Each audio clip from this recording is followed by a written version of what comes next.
Hey guys, welcome back to my channel, and today I'm going to be shooting the first section of Understanding Scientology Chapter 1, From Dianetics to Scientology, the Evolution of a Cult.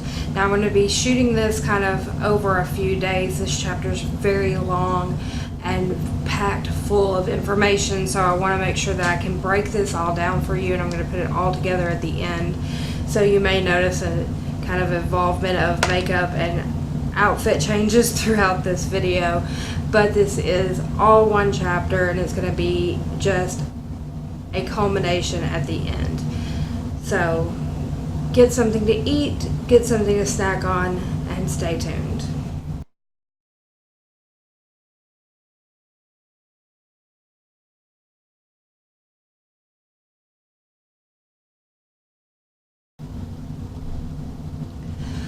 Okay guys, here's part 3, Understanding Scientology by Marjorie Wakefield, is an ex-Scientologist, covering chapter 1, From Dianetics to Scientology, the Evolution of a Cult.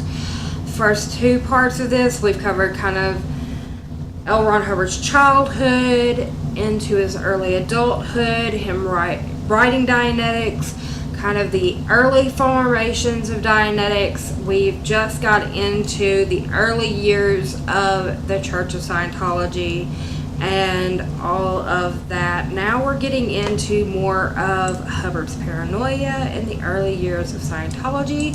So let's start off where we left off with Hubbard's attack. Make up things if you have to, an attack, okay? Hubbard had been spending more and more time in Europe, and in the spring of 1959, he surprised his American followers with the purchase of a large Georgian manor in East Grinstead, England, which was to become the new international headquarters of Scientology. To hide the fact that his new home, named St. Hill, was the seat of the worldwide management and control center of Scientology, Hubbard made it known locally that he was conducting important horticultural experiments in the greenhouse of his new estate. He claimed that by bombarding plants with radiation, he could greatly increase their yields. He also pioneered the auditing of tomatoes by hooking the plants up to the E-meter and then claiming that they registered pain on the meter when he pinched off a leaf. These experiments attracted quite a bit of press, and a photograph of Hubbard looking balefully at one of his mutant tomatoes actually made its way to Newsweek magazine. In an effect to generate good public relations with the locals of East Grinstead, Hubbard ran unopposed for the position of road safety organizer in the town. He initially attacked its post with enthusiasm, delivering lectures on the road safety of the natives of the town. Soon, however, he resigned this position, giving as a reason his busy schedule. In the spring of 1961, Hubbard created on paper the Department of Official Affairs, a precursor of the notorious Guardian's Office of Scientology, Hubbard's private intelligence agency.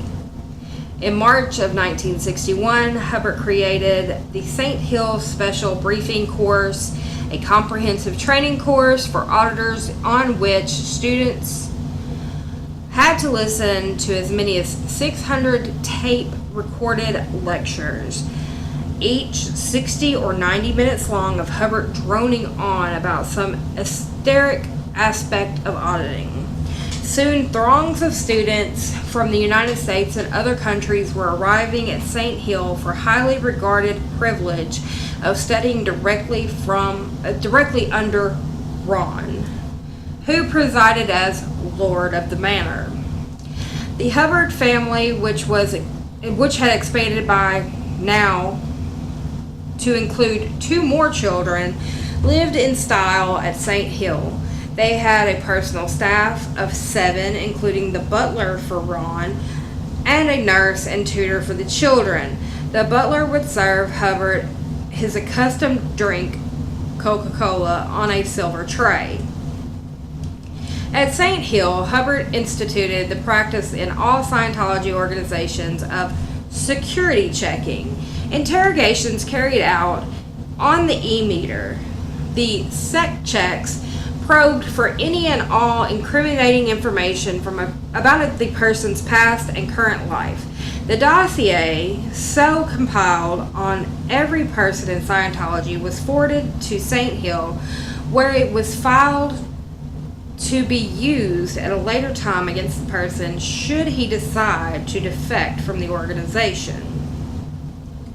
In 1962, Hubbard sent a letter to President Kennedy offering the services of Scientology auditors to audit the astronauts in the space program.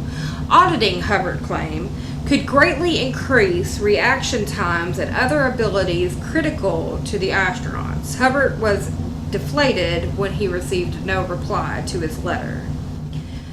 On January 4th, 1963, the FDA carried out a surprise raid on Scientology organizations in Washington, D.C., carrying off nearly 3 tons of equipment and Scientology literature. The FDA subsequently brought a federal case against Scientology for illegally using e-meter as medical treatment, as a diagnosis or treat illness, but were to be used only for religious counseling. Oh, I just totally missed a line. As a result of this case, the Scientologists were forced to label the e-meter with a disclaimer stating that they were not to be used as to diagnose or treat illness, but were to be used only for religious counseling. Scientology's legal problems were only beginning, however. Later in 1963, the government of Victoria, Australia, initiated a board of inquiry into Scientology as a result of complaints by people claiming they had been defrauded. The board of inquiry was carried out by one man, Kevin Anderson, a member of the Victorian Parliament. After a 2-year investigation, he published his findings in a report rabidly critical of Scientology. In this report, Anderson stated, "Scientology is evil.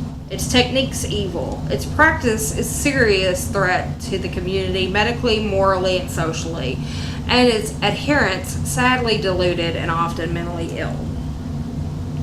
As for Hubbard, Anderson stated that his sanity was to be gravely doubted. His writings abounding in self-glorification and grandiosity, replete with his histrionics and hysterical, incontinent outbursts, was the product of a person of unsound mind. His teachings about thetans and past lives were nonsensical. He had a persecution complex. He had a great fear of matters, association with women, and prurient and comprehensive.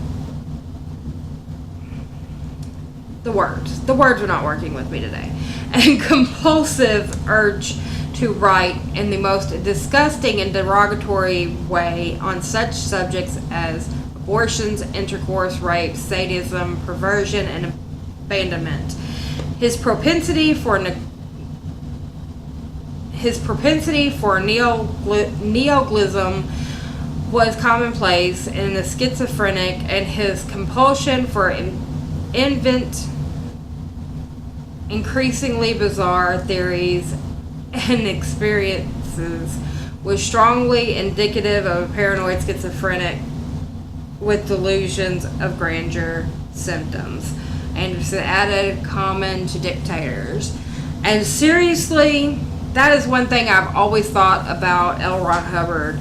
Like, going through everything, like, I really think that he was a schizophrenic person. Like, I really think he was paranoid schizophrenic.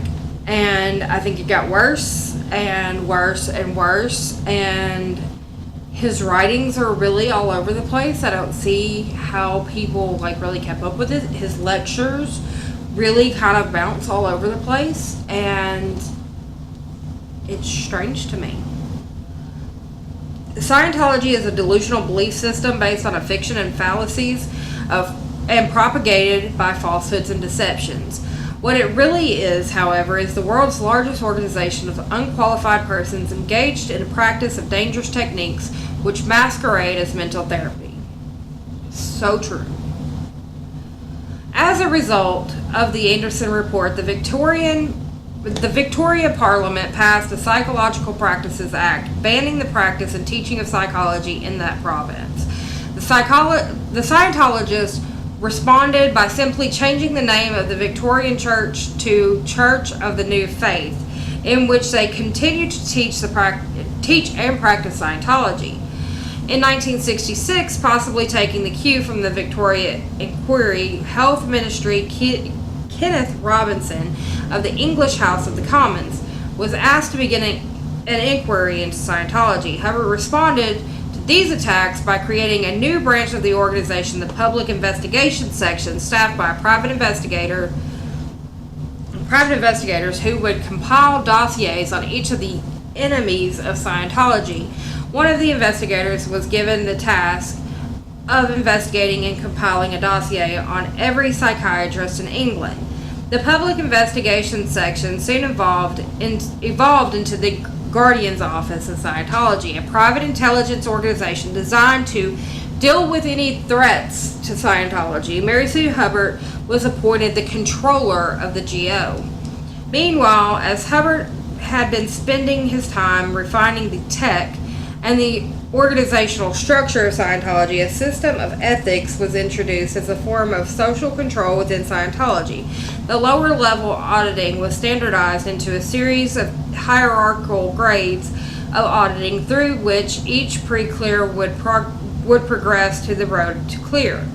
In 1966, the world's first clear was announced for the second time, this time without a public demonstration of his powers. John McMaster, a benign and much loved disciple of Hubbard's, received this distinction much to his own surprise. After becoming the world's first clear, he served for a time as Hubbard's personal ambassador to Scientology around the globe, until eventually he too ran afoul of Hubbard's temper and was reduced to the lowest ranks in Scientology. He later left Scientology and spoke scathingly of the man he had served so faithfully.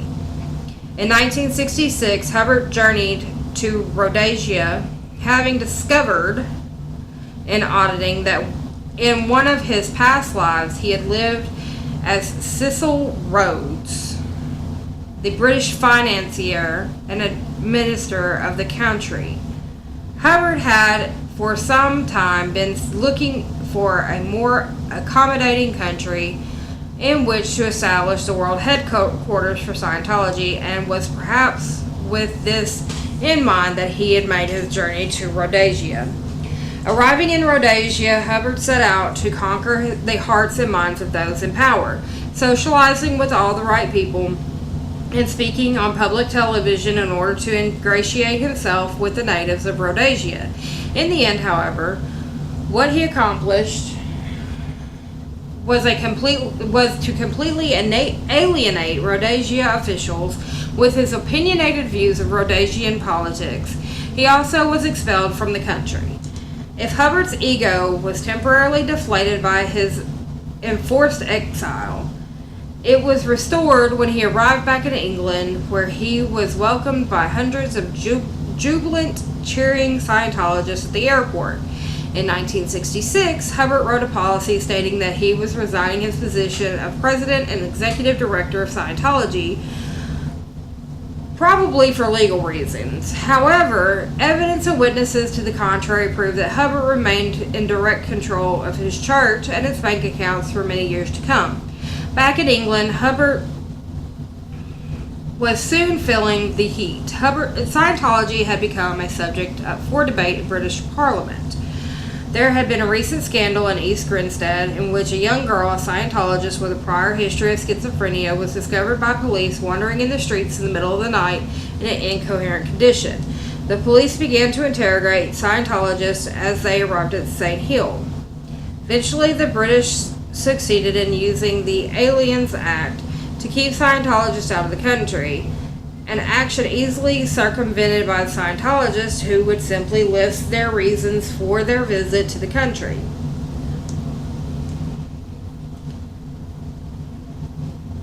Who would simply list other reasons for their visit to the country. In spite of all the problems, business was booming in St. Hill, and in spite of or perhaps because of the adverse publicity received during this time, income was increasingly exponentially. Meanwhile, Hubbard, sensing the increasingly hostile climate in England, conceived a daring plan. Toward the end of 1966, the Hubbard Export Rental Company Limited was registered in London. At the same time, a select group of core Scientologists arrived at St. Hill to begin training for a secret project known as the Sea Project. Hubbard quietly purchased 2 ships, a small schooner named the Enchanter and a large 14-ton trawler named the Avon River. Crews of Scientologists were assigned to the ships and spent long, hard hours scrubbing and refitting them, as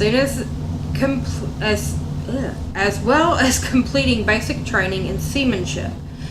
Hubbard said his goodbyes to St. Hill and flew to North Africa, where he planned to rendezvous with the ships. While waiting for the ships to arrive, he purchased a 3rd ship, a 3,280-ton cattle ferry called the Royal Scotsman. The ship was hurriedly registered in Sierra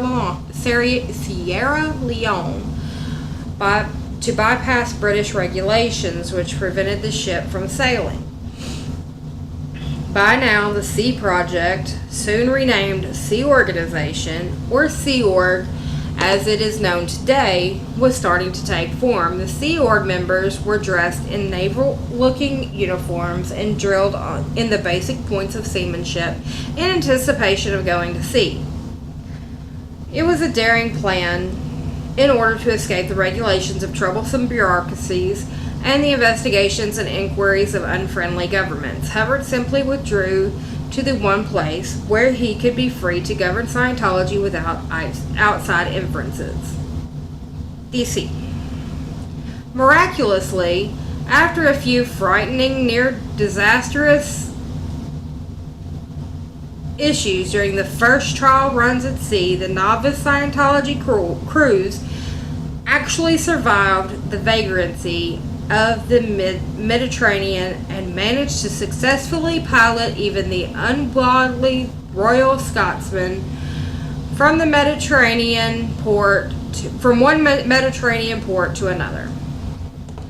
Hubbard sent for his family from St. Hill and moved them aboard. The words are not working with me today. Moved them aboard the Royal Scotsman, which became known as the flagship or flag of the fleet. Hubbard began to release the secret upper levels of Scientology known as the OT levels, and the students soon began arriving at the ship to train on these levels. Much of the ship was converted to classrooms and auditing rooms to accommodate the students. Students considered it a great honor and opportunity to train so close to Source or Hubbard. Hubbard's disposition on the ship was, as always, unpredictable. According to those who were there, at times he could be jovial and charming, loving to sit and regale his followers with tales of his exploits on other planets and other galaxies. At other times he became a bellowing monster, exploding in a rage at the incompetent and stupid people around him who were plotting to destroy him. In one of his bursts of temper, he originated the bizarre practice of overboarding, which served as a punishment for those unlucky enough to have crossed him in some way on the ship.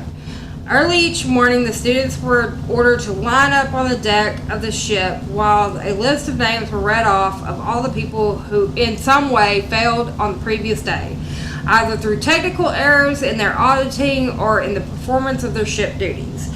When their names were read, each person called would be thrown overboard into the cold waters anywhere from 15 to 40 feet below.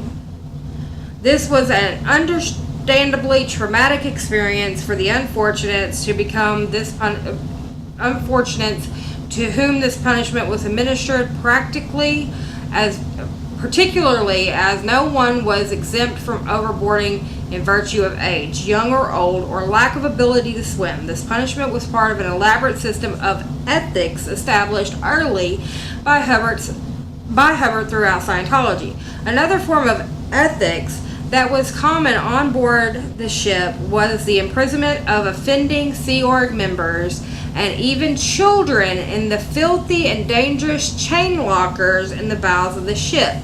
In one case, a 4-year-old boy was cast into the locker as punishment for eating some telex tape. Ethics punishments were also carried out in the Scientology organizations on land in similar degrading and cruel ways. Dunking in a freezing water, having one's hand dunked into the toilet, being flushed, or being locked in a closet for extended periods of time were punishments which on land substituted for the shipboard practice of overboarding. And that is where I'm going to stop on this part of understanding Scientology. We will pick up with part 4. But this is still chapter 1 from Dinex to Scientology, the Evolution of a Cult, and Understanding Scientology by Marjorie Wakefield. Like I said, this chapter is just packed full of so much facts about, and it's going from Hubbard's childhood all the way through the early years into Scientology. So we're hitting like all those main points. There's a lot of facts in there.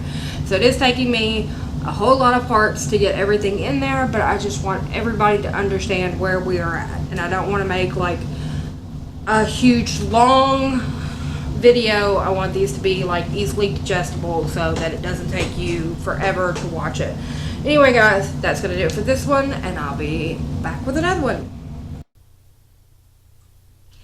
If you like this video, give it a thumbs up. If you haven't already, go ahead and hit that subscribe button, ring that bell so you're notified of every single time that I post a video. In the comment section down below, leave me any questions regarding any of the content covered in this video. Also in the description box you will find my Facebook, Instagram, Twitter. Also my email is down there below, so that if you have any questions, comments, concerns, or if you have anything that you want me to cover on this channel, you can send it to me on any of those platforms. If I cover the material that you send me, I will shout you out in that video that I make on it. Anyway guys, that's going to do it for me today, and I will see you on the next video.